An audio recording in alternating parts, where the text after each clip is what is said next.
Assalamualaikum warahmatullahi wabarakatuh. Halo semuanya teman-teman, selamat siang, selamat datang kembali di channel Ilo Entry. Dan dimanapun teman-teman berada, semoga teman-teman selalu dalam keadaan sehat dan berbahagia selalu. Amin, amin, ya robbal alamin. Pada kesempatan yang baik ini kami masih akan membawakan satu kisah dari Netrakala dan yang mana ini Chromoleo sudah masuk part akhir ya atau part 5 di sini tamat nih di sini misteri semua akan terbongkar dan udah gak sabaran pasti teman-teman ya. Tapi sebelum kita masuk ke dalam kisahnya, buat teman-teman mungkin yang suka baca, yang suka dengan karya tulis, silakan bisa mengunjungi karya karsa daripada Netrakala yang mana kisahnya keren-keren buat di sana teman-teman ya. Dan buat teman-teman juga yang mungkin baru bergabung, kami ucapkan selamat bergabung. Jangan lupa diklik dulu tombol subscribe ya. Lonceng notifikasi juga jangan lupa agar teman-teman selalu mendapatkan notifikasi dari konten-konten yang akan kami upload di setiap harinya. Untuk channel Ilo Entry kami upload setiap hari teman-teman, setiap siang jam 12 siang waktu Indonesia bagian Barat. Dan nggak pakai berlama-lama lagi ya, nggak pakai berbasa-basi lagi, langsung saja kita masuk ke dalam kisahnya. Dari halaman belakang rumah Bang Ilo, kita menuju ke Tanah Jawa.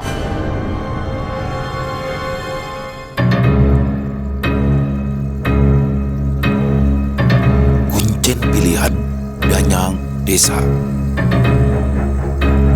Chromoleo Part 5.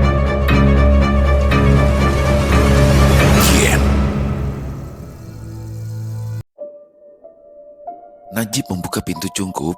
Langsung saja tercium aroma dupa yang begitu kuat. Kupandangi sekilas tempat itu, enggan rasanya untuk masuk kembali ke sana. Ayo, ucap Najib langsung menarik tanganku. Sekarang kami berdua sudah bersimpu di depan makam dengan anglo dan kendi yang kami bawa dari rumah Mbak Sugi. Yes. Najib menghidupkan dupa dan kemenyan.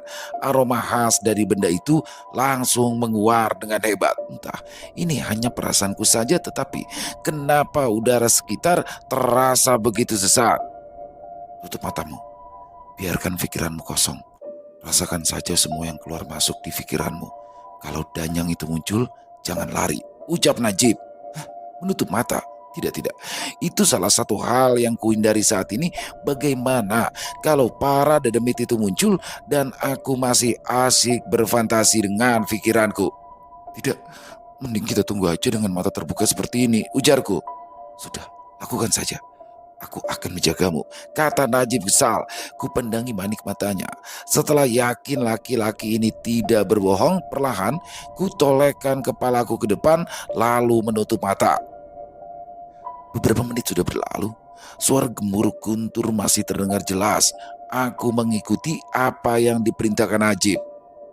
Duh, terdengar suara wanita yang sangat kukenali. Aku spontan membuka mata, mengedarkan pandangan, tetapi tak kutemukan siapapun. Aku begitu hafal dengan suara itu. Kenapa suara ibu ada di tempat ini? Ibu, ucapku parau. Jangan hiraukan, lakukan saja ritualnya. Jelas Najib di sebelahku. Kembali kututup mata.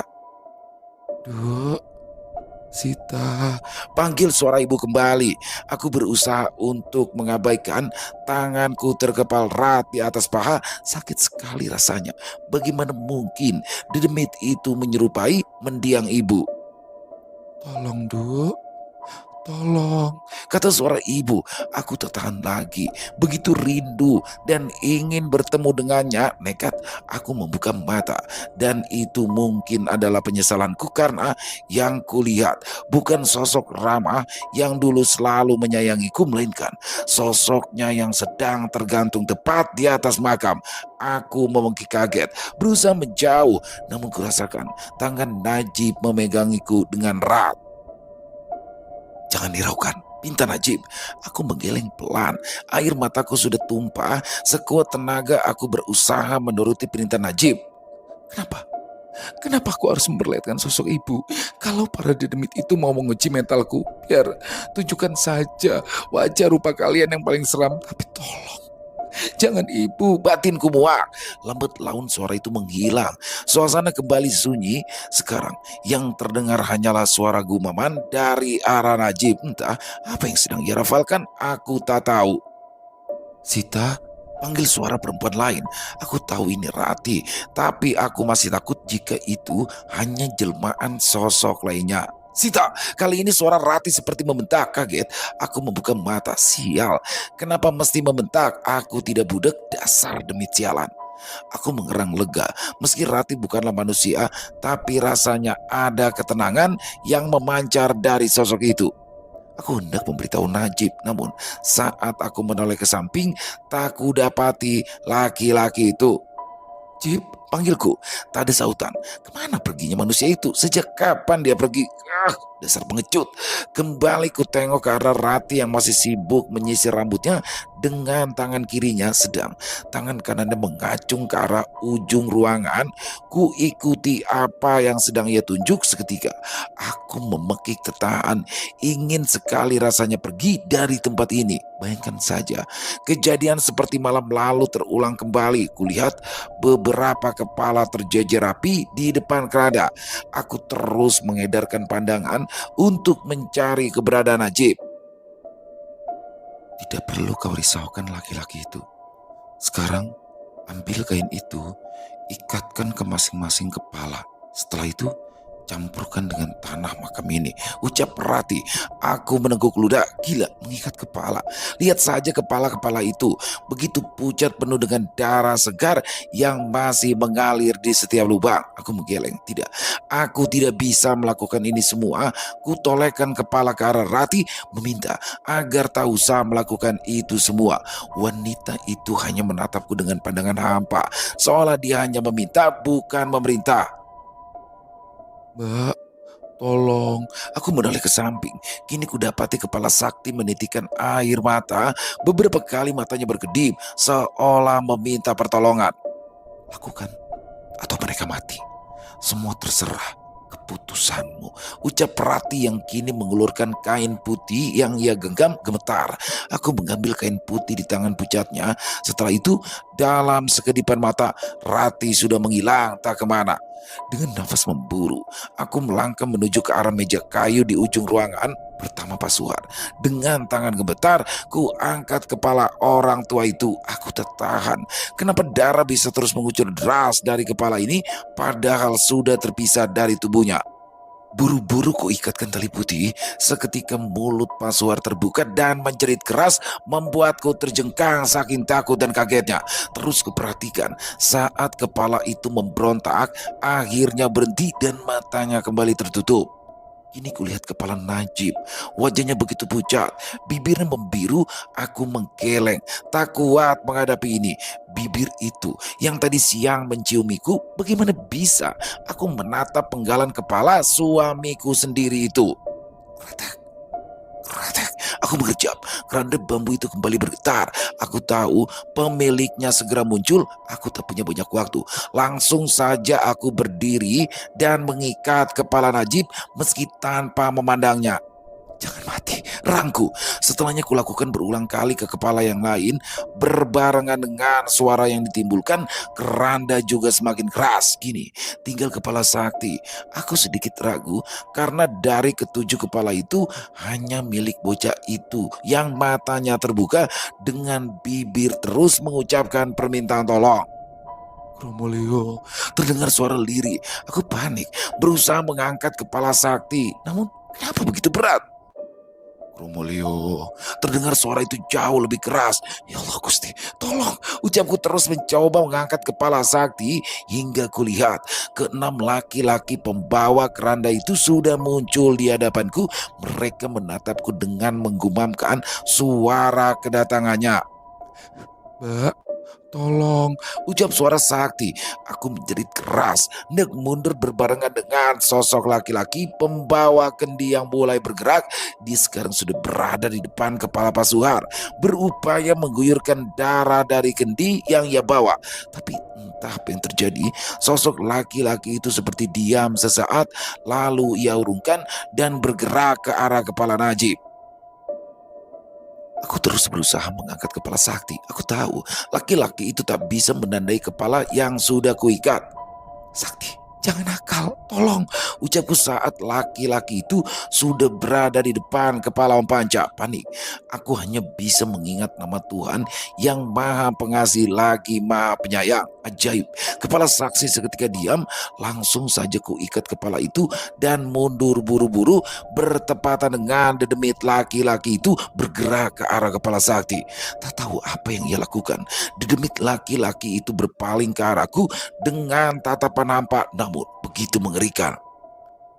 Matimu, kematianmu, ucapnya langsung mengguyurkan cairan kental berbau amis dari kendi yang ia bawa tepat ke arahku. Aku mengerjap, suara di sekeliling perlahan kembali, bahkan ku dapati Najib sedang menatap ke arahku, sorot matanya begitu khawatir. Belum sempat aku membuka mulut, laki-laki itu sudah merengkuhku. Ia menangis terseduh dalam pelukan.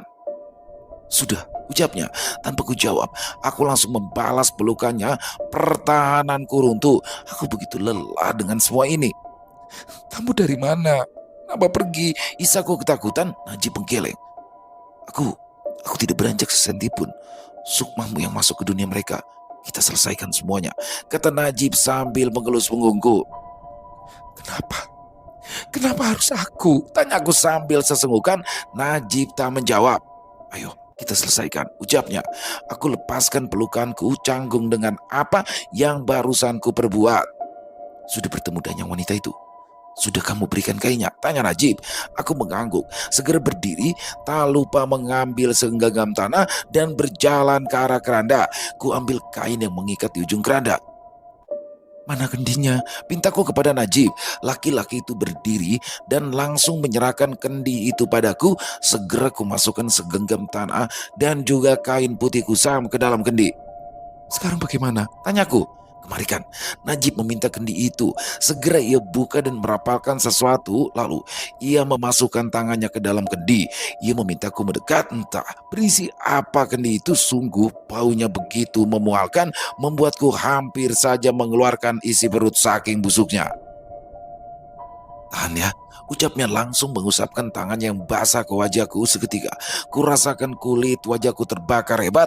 Aku mengerang keras. Hal itu juga terjadi kepada Najib. Laki-laki itu mengerang, bahkan kendi yang ia pegang sampai terjatuh ke tanah. Setelah beberapa saat, ku buka mata. Namun seketika langsung menyesal kenapa tempat ini sudah penuh sesak dengan makhluk yang mengerikan. Bambu, pergi. Terdengar suara Rati menggema di telingaku. Aku menggeleng, menangkap tangan Najib dan segera mengambil salah satu bambu yang mencuat dari keranda. Rangku saat tangan tergores bambu. Segera setelah berhasil, aku langsung berlari menuntun Najib yang masih mengerang kesakitan keluar cungkup. Di luar hujan masih begitu lebat, tetapi aku tak peduli. Terus ku tarik Najib menjauh dari tempat terkutuk itu. Bawah pohon, ucap suara Rati kembali. Aku tidak melihat sosoknya, namun ku turuti saja perintah dari dedemit perempuan itu. Duduk, kita berteduh dulu di sini, pintaku kepada Najib. Laki-laki itu mengerjap beberapa kali, namun bukannya duduk, ia justru menengadahkan kepalanya ke atas, seolah mencoba mendinginkan kulit wajahnya dengan air hujan. Gila, air apa itu tadi? Wajahku rasanya terbakar, ucap Najib. Aku tidak menggubrisnya, dasar sinting. Kalau dia saja tak tahu, lantas, halo, apa kabar denganku? Sekarang bagaimana? Tanyaku bingung tanpa memandang Najib. Berbagai cara ku coba untuk melihat ke arah cungkup, mencoba mencari keberadaan Rati. Kita tinggal menunggu sosok Romo Leo muncul. Lalu bagaimana kamu bisa tahu kalau kita harus menunggu di pohon ini? Tanya Najib heran. Rati yang memberitahuku. Kita tak perlu menunggu, ucapku langsung beringsut saat melihat siluet orang sedang masuk ke dalam cungkup. Gila, benar-benar gila. Kenapa aku mau melakukan hal bodoh seperti ini? Kini, kulihat para pemanggul keranda itu sudah berdiri di pintu masuk cungkup. Apa yang sudah terjadi? Tanya Najib. Shh, ada yang masuk ke cungkup, tukasku. Bodoh benar suamiku ini. Bagaimana kalau orang itu mendengar? Aku yakin dia bukanlah dedemit. Jelas ia berjalan dan mencoba masuk ke dalam cungkup. Romo Leo, terdengar suara Najib. Kok manusia itu? Sudah diam dulu. Bagaimana kalau dia mendengar suara kita? Ucapku panik. Loh, kamu yang aneh. Hujan ini itu meredam suara kita, ucap Najib jengah memutar bola matanya. Ucapku menepukkan tangan ke jidat. Najib bergerak. Mau kemana? Tanyaku menahan tangannya. Itu pasti orang yang melakukan ritual. Kita harus menangkapnya, kata Najib. Bahaya. Lakukan saja sesuai rencana. Jangan bodoh, kataku menarik tangan Najib sekuat tenaga. Tidak, ini kesempatan kita. Toh, dia pasti sudah mengetahui rencana kita. Lebih baik kita tangkap orang itu, kata Najib keras kepala. Bagaimana dia bisa tahu? Tanyaku khawatir mencoba melihat ke arah Cungkup. Kendi yang kita bawa jatuh di depan keranda, ucap Najib. Aku hendak menjawab Najib, namun seketika menarik kepalaku untuk bersembunyi.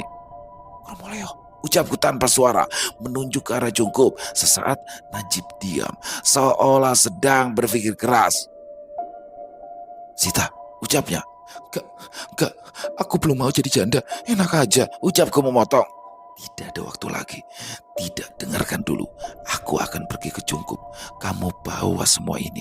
Ikuti Kromoleo. Setelah aku menangkap orang itu, aku akan menyusul, pinta Najib. Aku menggeleng. Tidak setuju dengan usulannya. Jelas ini bukan sekedar melihat dedemit. Bisa saja Najib malah dihabisi oleh orang tadi kenal itu. Sita, tidak ada waktu lagi, ucap Najib. Walau hujan deras berkabut, tapi bisa kulihat dedemit Kromoleo itu sudah hampir keluar dari pekarangan Cungkup. Aku mengangguk. Najib merengkuhku singkat dan mencium keningku. Lalu ia berlari menembus hujan berkabut menuju Cungkup. Aku menarik nafas kuat, mengambil barang-barang di sekitarku lalu menyusul para dedemit sialan itu. Dalam beberapa langkah saja, aku sudah tidak bisa melihat kondisi sekitar akibat dari hujan yang turun begitu lebat. Aku terus melangkah menuju ke rumah Najib. Sesekali aku melihat ada sekelebat bayangan bergerak di sampingku. Astagfirullah, pakiku kaget dan mundur beberapa langkah saat melihat sosok mengerikan yang tiba-tiba saja muncul di sampingku. Tubuhnya bungkuk, rambutnya yang jarang berwarna putih, ia tidak memiliki hidung, bibirnya hanya berupa bulatan serta mata juling mengerikan. Aku melu ya, ucapnya parau. Rintik hujan semakin deras. Aku menggeleng takut sekaligus jijik. Tak kuhiraukan, aku bergegas pergi meninggalkannya. Amit-amit, batinku. Hingga saat aku mencapai batas desa, aku berhenti sebentar, mengatur nafasku yang masih memburu. Aku menoleh ke sekitaran, mencari penduduk yang mungkin masih berada di luar rumah, tetapi sepertinya mereka sudah terlelap dalam tidur. Ku tengok sekali lagi ke arah bukit Cungkup itu. Apa Najib sudah berhasil meringkus orang itu? Atau justru dia yang tertangkap? Aku menggeleng. Tidak ada waktu untuk menerka-nerka. Aku harus berusaha menggagalkan tanda yang diberikan oleh Kromoleo. Bergegas aku menuju ke rumah Najib. Aku berburu dengan waktu. Jalanan desa begitu gelap karena listrik padam. Aku tidak berani menghidupkan lampu senter. Takut jika cahayanya memancing orang untuk mencari tahu. Tanganku sudah gemetar karena kedinginan, dan kalian tahu, di desa tidak turun hujan sama sekali. Sial sekali aku malam ini. Akhirnya aku sampai. Rumah Najib sudah terlihat dari kejauhan. Kini aku tinggal menunggu Kromoleo datang. Aku bersembunyi di balik semak-semak. Begitu bodohnya aku. Kenapa tidak masuk ke dalam rumah? Padahal jelas itu rumah suamiku sendiri. Aku sudah berdiri, tetapi langsung keurungkan saat melihat di teras depan rumah. Aku mendapati sosok nenek tua dan pocong lusuh berdiri tak jauh dari pintu. Apalagi tuh, Cip, pulang, rangkuk takutan, malas. Jika harus mendekat ke arah sosok aneh itu, aku memutuskan untuk menunggu di bawah pohon saja. Kromoleo, sayup, aku mendengar suara lirih. Kepalaku menoleh ke arah sekitar, mencari keberadaan sosok Kromoleo, namun aku tak melihat demit itu. Kromoleo, suara itu berbarengan dengan suara lolongan anjing dari kejauhan. Aku tahu, inilah saatnya. Bergegas aku keluar dari persembunyian. Waktuku tak banyak. Sebelum mereka sampai di tempat ini, aku harus menaburkan beras ke sekeliling rumah. Belum lagi saat kemunculan mereka, aku harus menancapkan bambu keranda ke depan pintu. Aku sudah separuh jalan menaburkan beras kuning hingga ku dengar suara seseorang sedang mendekat. Bergegas aku beringsut, bersembunyi di keremangan semak-semak di ujung rumah. Sial, kenapa mesti sekarang? Ucapku panik, mencoba memfokuskan pikiran agar terus mendengar suara Kromoleo. Ada apa toh? Tumben bapak minta kita keliling desa, tanya salah seorang pria. Hah, wes boh, aku juga nggak tahu. Lihat, serem banget kan? Kata salah seorang yang lain. Aku mencoba untuk melihat. Tak jauh dari tempatku bersembunyi, kulihat dua orang laki-laki parubaya dengan sarung yang dilingkarkan ke pundak serta kupluk di kepala mereka. Mas Joko, katanya Koromoleo muncul lagi ya. Ucap seorang yang tubuhnya lebih kecil. Us, jangan sembarangan kamu Gus. Kata orang yang dipanggil Joko. Laki-laki berbadan gempal ini terlihat panik dengan menolehkan kepalanya ke sekitaran. Beneran, aku juga ngeri sendiri. Terakhir, Koromoleo muncul. Ada sesepuh desa yang meninggal toh, kata Agus sambil menyorotkan senternya ke wajah Joko. Ya makanya kamu jangan sembarangan. Kamu tahu sendiri kan pesan dari bapak. Kalau ada yang mencurigakan langsung tangkap saja, kata Joko. Ini kok rumah Najib sepi amat ya. Hawanya mirip orang berkabung, kata Agus. Iya juga Gus. Apa Najib sedang ke kota? Lihat itu Gus, kata Joko menyorot ke arah jalanan di samping rumah Najib. Loh, apa itu? Kenapa ada beras kuning di situ? Kata Agus dengan suara ketakutan. Kromolio, terdengar sayup suara orang secara bersama-sama. Aku menoleh ke sisi yang lain, kulihat dari kejauhan sosok itu sudah muncul. Sial, kenapa harus sekarang? Aku belum sempat menabur sekeliling rumah dengan beras kuning. Panik, aku mencari-cari benda di sekitaranku. Siapa tahu ada sesuatu yang bisa digunakan untuk mengusir kedua laki-laki itu.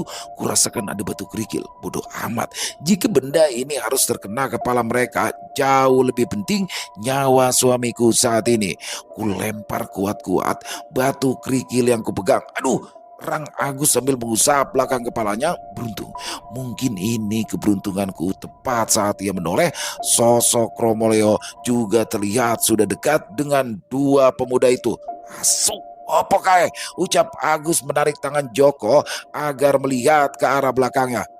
Apa itu Mas? Teriak Joko yang langsung berlari diikuti dengan Agus di belakangnya. Buru-buru aku keluar dari persembunyian. Segera ku taburkan beras kuning di kantong kresek yang kubawa. Kromolio, suara itu semakin terdengar kencang. Aku sudah tidak punya waktu lagi.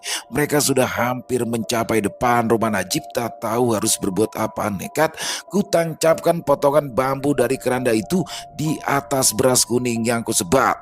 Seketika telingaku berdenging kuat sekali, sampai aku harus menutupnya dengan kedua tangan. Lalu suara di sekitaranku menghilang.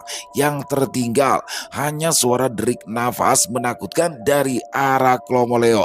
Aku membuka mata, mencoba mencari tahu, dan yang kulihat sosok yang membawa payung hijau bergerak. Ia membuka payung hijau yang dipeganginya. Seketika aroma busuk menguar hebat. Lalu setelah itu ia menancapkan gagang payung itu ke dalam tanah. Kemudian sosok yang membawa kendi itu berjalan. Ia hendak mengeluarkan sesuatu, tetapi seolah ada sesuatu yang aneh. Ia urungkan.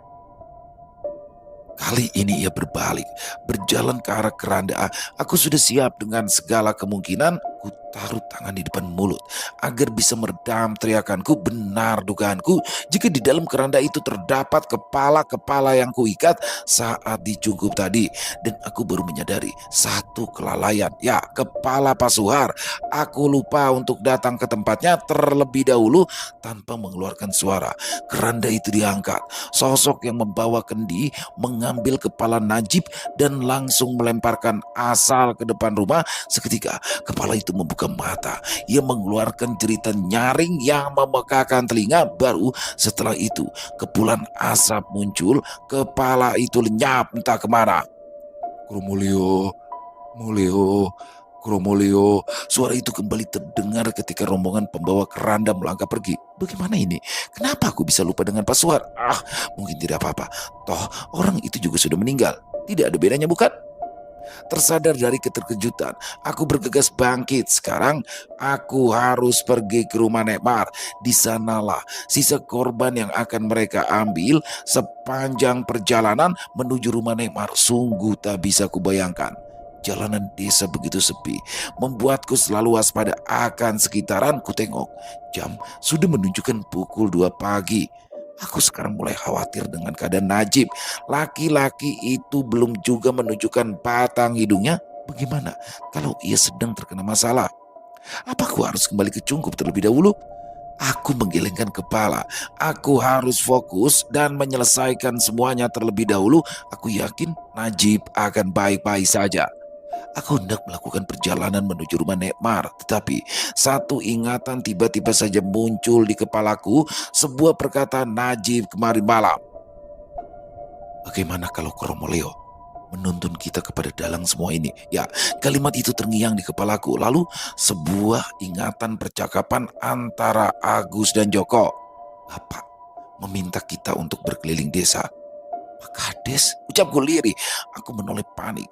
Jika Pak Kades ada hubungannya dengan ini semua, bisa jadi Basugi juga komplotannya. Pantas saja dia meminta Om Panca untuk melaporkan hilangnya Sakti ke pihak kepolisian. Maka dengan begini aku dan Najib tidak akan sempat melakukan ritual itu. Aku bergegas berdiri. Kali ini aku sudah tidak peduli jika ada warga desa yang tahu keselamatan keluarga ada di tanganku. Terlebih Sakti, bocah itu harus ditemukan malam ini juga. Aku takut orang-orang jahanam itu bakal berbuat lebih. Rumah Nekmar sudah terlihat. Tampak kondisinya begitu sepi. Apa mereka semua masih di rumah Basugi? Buru-buru aku menebarkan beras kuning ke sekeliling rumah. Lalu setelahnya aku menunggu sosok dedemit itu muncul. Namun sudah beberapa menit berlalu. Aku tak kunjung melihat sosok mereka hadir. Apa ada yang salah? Seharusnya setelah rumah Najib, mereka ke tempat ini. Tapi baru saja aku berdiri, hendak membuka pintu rumah, tiba-tiba saja ku rasakan hawa dingin yang membuat bulu kuduk merebang hebat. Spontan aku menoleh ke arah belakang dan betapa terkejutnya diriku. Sosok Romo Leo tanpa ku sadari sudah berdiri menatapku dengan tatapan hampa. Tubuhku gemetar. Aku sudah menaburkan beras kuning. Seharusnya kali ini aku menancapkan bambu yang diambil di Cungkup, tetapi aku sudah melanggar pantangan. Ya, mereka kini menyadari keberadaanku. Aku hendak berlari dan menancapkan bambu ke depan rumah. Aku hampir mencapai bertepatan dengan suara meminta tolong seseorang dari dalam rumah. Setan! Teriakku kencang. Aku tak peduli mereka melihatku atau tidak. Kalau tidak kulakukan sekarang, semua sukma yang sudah membuat perjanjian bakal dibawa pergi. Sosok yang membawa payung itu sudah berdiri tepat di hadapanku. Ia membuka payung berwarna hijau yang sering digunakan untuk menutupi kepala mayit. Bau yang ditimbulkan pun begitu busuk. Bahkan aku sampai tak mampu merasakan hidungku. Kemudian laki-laki yang membawa kendi bergerak ke arah keranda. Aku mengerang ketakutan. Takut jika sukmaku bakal diambil oleh mereka saat ini. Tak kusangka dalam hidupku. Kupikir sosok dedemit itu berbentuk transparan, tetapi mereka semua begitu padat. Bahkan aku tak bisa membedakan bahwa mereka bukanlah manusia. Kepala Om Panca jatuh di depanku persis. Kemudian laki-laki itu melemparkan kepala bule Fatma dan juga Nekmar hampir bersamaan. Aku menjerit keras. Bagaimana tidak? Bayangkan saja posisi sedang tengkurap di lantai. Tiba-tiba saja ada kepala jatuh tepat di depanmu. Aku bergegas bangun, mundur menjauh dari kepala-kepala itu dan sosok Romo Leo. Sebentar lagi pasti kepala sakti yang akan dilemparkannya. Tetapi tidak ada benda apapun yang jatuh. Dan saat aku menengok, ternyata pembawa kendi tersebut sedang menatapku dengan senyum mengerikan yang tak pernah bisa kubayangkan. Sakti, ucapku, karena sosok Romo Leo kembali berjalan menjauh dari rumah Nekmar. Sakti, teriakku kencang. Bodoh, kenapa jadi seperti ini? Bukannya dengan melakukan ritual itu maka aku bisa menyelamatkan Sakti. Kenapa justru malah mereka membawa Sukma Sakti? Aku begitu panik, tidak menyangka setelah semua yang kulakukan menjadi percuma seperti ini. Najib, ucapku lirih, teringat dengan sosok laki-laki yang kini menjadi suamiku. Aku langsung berlari menuju ke arah Jungkup. Jantungku berdebar keras. Aku sudah bisa menyelamatkan Sukma, keluargaku, dan Najib. Kini tinggal menemukan sosok yang melakukan ini semua. Kalau benar itu Pak Kades, akan kubalas semua perbuatannya. Lihat saja. Aku sudah hampir tiba di Cungkup. Saat hendak masuk pekarangan, kulihat beberapa orang sedang berjalan keluar. Tampak siluet orang berdiri dan dinaungi bayang-bayang dari senter yang mereka bawa. Aku tak berani mendekat. Ada firasat yang mengatakan kalau mereka bukanlah orang-orang yang sedang melakukan rekreasi. Ajib, kataku parau, pasti suamiku berada di dalam Cungkup. Aku sudah hampir mencapai pintu depan, tetapi aku memutar ke samping, dekat dengan pohon beringin besar itu. Mau dimulai sekarang, Pak, ucap seorang pria. Terserah, yang penting selesaikan. Sudah tidak ada waktu, kata pria satunya. Lalu bagaimana dengan mereka? Tanya suara pria pertama. Gus, bunuh goblok. Setelah itu buang jasadnya ke jurang sana, ucap pria kedua. Aku menarik nafas kuat. Agus, orang itu adalah pemuda yang tadi di rumah Najib kan? Jangan-jangan yang dimaksud mereka itu adalah Najib dan Sakti. Lalu bocah ini bagaimana? Tanya Agus lirih. Setelah selesai, kita gantung jasadnya di atas makam ini, kata pria kedua yang belum ku ketahui identitasnya. Tanganku mengepal kuat. Benar dugaanku, mereka lah orang-orang yang sudah melakukan ritual busuk ini. Aku yakin Sakti ada di dalam Cungkup itu. Aku berdiri, sama sekali tidak takut dengan mereka. Tapi saat hendak melangkah masuk, bangsat, umpatku kembali berjongkok. Kenapa mereka mesti muncul sekarang? Aku berusaha mencari beras kuning di saku jaket yang kukenakan, namun tak kutemukan. Pasti terjatuh saat berada di rumah Nemar tadi. Bagaimana ini? Apa yang harus kulakukan? Ceklek. Pintu Cungkup terbuka. Aku melihat siluet seseorang yang tidak aku kenali. Wes wayahe, ucap pria itu. Entah apa yang dia lakukan, aku hanya bisa merasakan udara di sekitarku semakin terasa begitu sesak. Bawa anak itu, perintahnya. Aku menoleh ke arah Cungkup, masih tidak bisa melihat siapa yang melakukan ini semua. Kini yang kulihat, salah seorang di antara mereka menggotong tubuh kecil yang sangat aku kenali. Sakti, ucapku lirih. Siram kendi ke arah Kromoleo. Saat sudah melakukan 7 putaran, ucap suara Rati jelas di telingaku. Aku mulai panik, menoleh ke arah sekitaran mencari keberadaannya, namun tak kutemukan sosok wanita itu. Aku kembali menoleh ke arah Cungkup. Kendi yang dimaksud Rati pasti yang tadi kami bawa. Sekarang yang harus kulakukan hanya berpikir bagaimana caranya masuk ke Cungkup. Kalau aku tidak bergegas menghentikan mereka, pasti nyawa Sakti dan Najib bakal melayang. Tapi apa yang harus kulakukan? Kembali ke desa untuk meminta bantuan atau nekat mengajar mereka? Sita, ucapku kaget. Shh, kata Om Panca pelan. Aku mengangguk seketika. Om Panca melepaskan tangannya. Di mana Najib? Tanya Om Panca. Aku menggeleng. Mungkin di dalam sana. Tadi dia mencoba mencari tahu. Ucapku menegaskan kalau kami berpisah. Bagaimana? Tanyaku. Aku melihatmu berlari dari rumah. Makanya Om ikuti, ujar Om Panca. Aku mengangguk. Sekarang mau bagaimana? Kita tunggu. Setelah mereka lengah, baru kita hajar sekuat tenaga.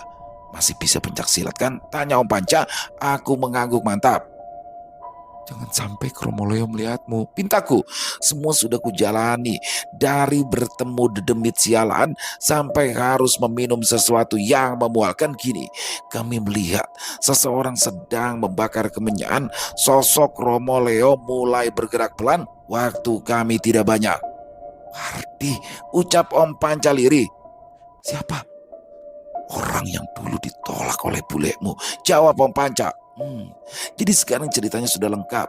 Bukan hanya soal weton, tetapi ada dendam kesumat di sana. Tapi sudahlah, toh aku juga sekarang punya dendam pribadi padanya. Pilihannya cuma satu, dia yang mati atau kami semua yang mati. Aku memberikan isyarat kepada Om Panca agar segera bergerak. Langsung saja laki-laki itu menghambur keluar tepat saat sosok Kromoleo berada di sisi cungkup lainnya. Buk, buk, buk, asu, itu anakku, kata Om Panca murka. Ia membabi buta menghantamkan kepalan tangannya kepada orang yang belum ku ketahui menyadari ada celah. Aku bergegas keluar, tetapi keurungkan karena tiba-tiba saja orang yang tadi kutemui muncul dari dalam. Panca, ucap Agus kaget mendapati orang yang bernama Pardi sudah terkapar di depan pintu. Bangsat kalian, umpat Om Panca yang langsung saja mengabur berkelahi dengan orang-orang itu. Sudah tidak ada waktu lagi. Aku segera berlari masuk ke dalam. Kini yang kudapati jauh lebih mengerikan. Aku melihat sosok Najib tersungkur bersimbah darah, dan yang paling membuatku kaget, Pak Kades, ucapku saat melihat sosok tua itu sudah duduk lemas di ujung ruangan. Sedang perkelahian seru antara Om Panca dan orang-orang itu masih berlanjut. Entah apa yang terjadi, aku tidak tahu, seolah mereka tidak melihat keberadaanku. Tapi itu tidak penting sekarang. Om Panca mulai kewalahan. Ia dipukuli habis-habisan oleh ketiga orang itu. Bergegas kuedarkan pandangan, mencari sesuatu untuk bisa digunakan sebagai senjata. Mataku terpancang pada batu nisan yang ada di depanku. Buru-buru aku berlari, bergegas mengambil batu itu. Saat aku menolehkan kepala, Om Panca sudah tersungkur dengan muka bersimbah darah. Tanpa pikir panjang lagi, aku langsung menghambur dan memukulkan batu nisan itu ke salah satu dari mereka. Agus tumbang terkena pukulanku. Joko sudah kabur, sedang orang yang bernama Pardi terjatuh karena kakinya dipegangi oleh Om Panca. Bangsat, umpatku langsung memukulkan batu itu ke punggung Pardi. Sita, teriak suara Rati kencang di telingaku. Aku tersentak kaget, lupa kalau masih ada yang harus kulakukan. Aku mencari keberadaan kendi yang terjatuh saat aku melakukan ritual bersama Najib tadi. Saat melihat benda kecil itu di bawah keranda, buru-buru aku mengambilnya. Untung masih ada sisa air di dalamnya. Kromolio, suara itu terdengar dari luar cungkup. Aku segera berlari keluar. Kini kulihat tubuh Sakti menggelepar seperti orang yang berpenyakit epilepsi. Satu dedemit laki-laki itu bergerak membuka payung hijaunya. Ia sudah hampir menancapkan ujung kayu pegangan itu ke tanah. Sementara itu, 4 orang lainnya yang membawa keranda juga sudah bergerak. Mereka seperti sedang menurunkan keranda yang mereka bawa. Terlambat, ucap suara laki-laki yang tadi kupukul dengan batu. Tanpa menjawabnya, aku melangkah mengambil kendi yang ada di sisi tubuh Sakti, dan tanpa ampun langsung kusiramkan ke arah laki-laki itu. Bangsat, ucapnya ketakutan. Aku tahu, perasaanku mengatakan kalau air yang ada di kendi ini adalah media yang digunakan untuk mengambil sukma yang akan ditandai. Seharusnya air ini diguyurkan kepada Sakti yang menjadi tumbal utama dari ritual ini. Kulihat dedemit Kromoleo itu mulai mengangkat kembali kerandanya. Mereka satu persatu keluar dari pekarangan cungkup. Sementara itu tubuh Sakti menegang. Ia seperti mengerjap. Bapak, teriaknya. Aku mengerang lega kalau melihat ke arah Om Panca yang bergerak lemas ke arah Sakti. Sedang laki-laki yang tak ku kenali itu sudah pingsan karena tambahan pukulan dari Om Panca. Aku bergerak ke arah Najib. Ku periksa nafasnya masih ada. Bodoh, katanya kuat. Kenapa jadi seperti ini, Mas? Ucapku lirih. Beberapa hari berlalu semenjak kejadian di cungkup itu. Jadi Pardi di penjara, tanyaku saat kami berbincang di rumah Nekmar. Iya, tapi dia sulit untuk berbicara. Beruntung Pak Kades datang tepat waktu. Kalau tidak, nyawaku sudah dibawa dedemit itu, kata Najib. Makanya jangan sok kuat, kataku jengak. Entah mulai dari mana, awal yang terasa hambar kini mulai berbunga-bunga. Perasaanku kepada Najib seolah tumbuh dengan sendirinya. Aku masih penasaran, bagaimana Pardi bisa menculik Sakti ya? Tanyaku. Dia memang sudah merencanakan semua. Ya, lagi apa saja. Pintu belakang tidak dikunci waktu itu, kata Om Panca. Jadi, sudah selesai. Sudah tidak ada lagi yang harus dilakukan dengan dedemit itu kan? Jadi, Mata batinku sudah bisa ditutup toh. Kataku senang. Semua orang di dalam ruangan itu diam. Mereka menoleh satu sama lain. Dok, bukan begitu. Tapi maaf, kalau kamu yang dipilih Danyang itu untuk mengetahui semuanya, berarti sekarang kamu terikat dengan cungkup itu untuk menjadi kuncennya. Kata Mbak Sugih sabar. Ekspresiku kaget benar-benar tak bisa kusembunyikan. Kupikir setelah ini semua akan selesai. Nyatanya aku malah mendapat mandat untuk menjaga tempat terkutuk itu. Tenang, tenang Sitaku sayang. Suamimu ini bakal selalu menemanimu. Kata Najib penuh kasih, semua orang yang pada awalnya serius tiba-tiba saja menolehkan kepala jengah. Hanya Bule dan Nekmar yang tertawa cekikikan.